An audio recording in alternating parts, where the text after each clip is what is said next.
Welcome to Clearing the Clutter Inside and Out with Julie Caraccio. Every Tuesday at 1 p.m., Julie interviews experts on all areas of clutter: physical, mental, spiritual, and emotional.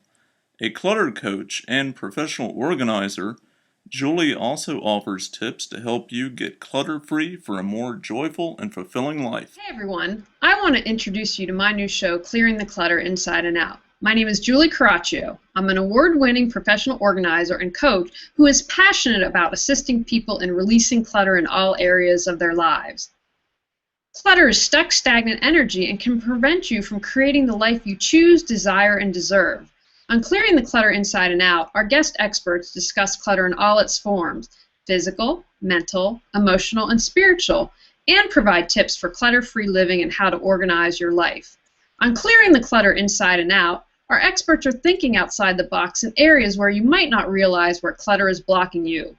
When you remove clutter from your life, you can discover your passions and lead an extraordinary life. I believe we are all extraordinary and have talents others need. That is why I'm doing this show. I want you to release clutter and share your gifts with the world. Here's what's going on our inaugural month in September, every Tuesday at 1 p.m. Have a closet full of clothes but nothing to wear?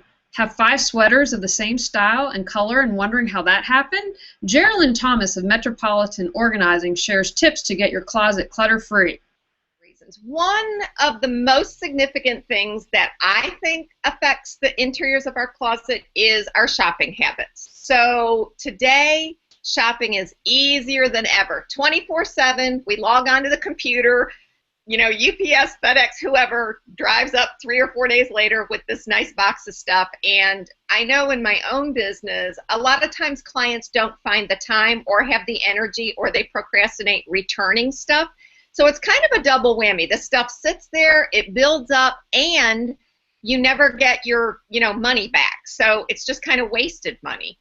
Another thing is, we live in such close proximity to everything. I mean, more and more Targets, more and more dollar stores, more and more, name your store, whatever it is.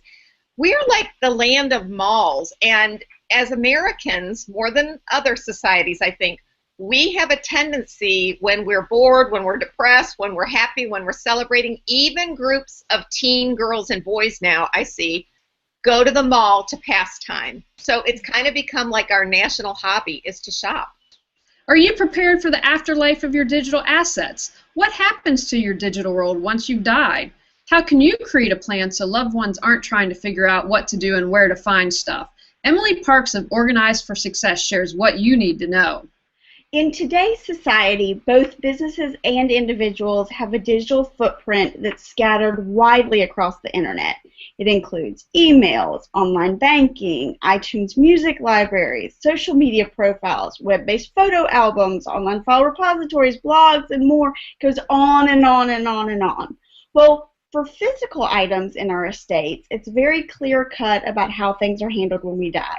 We have a will, we have an executor for how that is handled, but for our digital assets, it's a much more legal gray zone right now.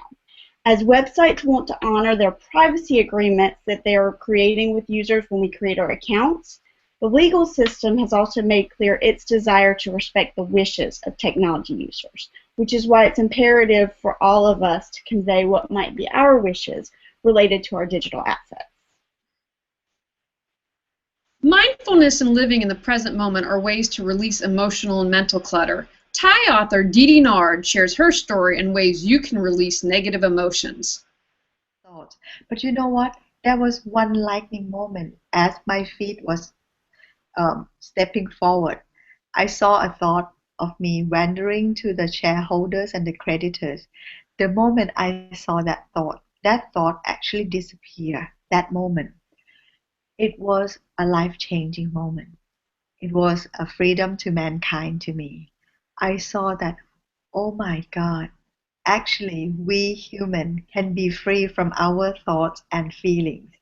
And the moment you see it, those thoughts actually disappear moment by moment. And once you can be free from your thoughts and feelings, that means nothing in the whole world can affect you anymore. The moment it affects you is because you pick up your thoughts and stabbing yourself like a knife.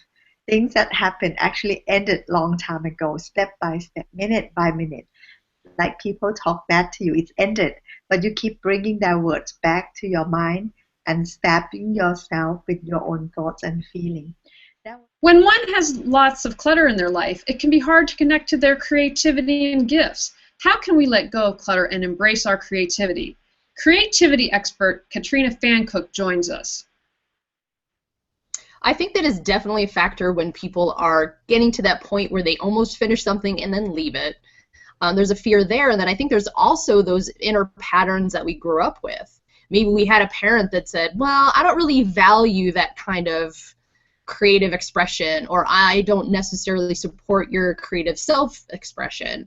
And that can sometimes in the background be poking at you. You really don't even realize that it's there. And it could be something that was actually truthful, that what they said specifically, or it could just be something that you internalized and sort of transformed into that sort of, you know, background noise. So it's really important to sort of look at all of those angles. How did you grow up? What kind of messages were you getting there? And then what is your view of success? I mean, I'm sure you work with so many people that they want to be successful, but if you ask them what success looks like and what that means, maybe they can't really tell you off the bat. They're very unclear on what that should be.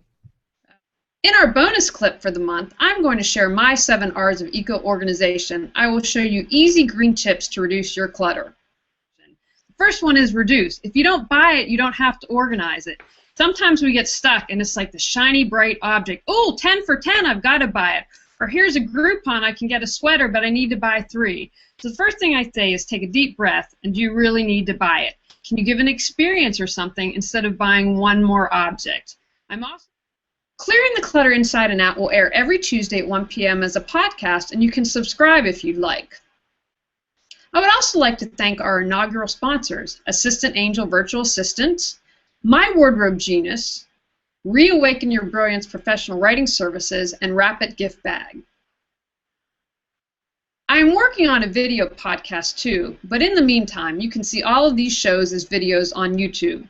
My YouTube channel is Julie Caraccio, Coraccio. You can also see live events on my channel and when I will be interviewing people. I would love to have you join the conversation. If you cannot make it live and have a question, just let me know. Is there a guest or topic you would like me to cover? Ask. This is your show. For more information about me and my services, please visit reawakenyourbrilliance.com. Release some clutter this week to create the life you choose, desire, and deserve. We will see you here every Tuesday at 1 p.m. for more clutter-free living tips and ways to organize your life on Clearing the Clutter Inside and Out. Thanks for joining us on Clearing the Clutter Inside and Out. You can find out more about Julie Caraccio and her services at reawakenyourbrilliance.com. We'll see you here next Tuesday at 1 p.m. Remember, the journey of 1,000 miles begins with one step.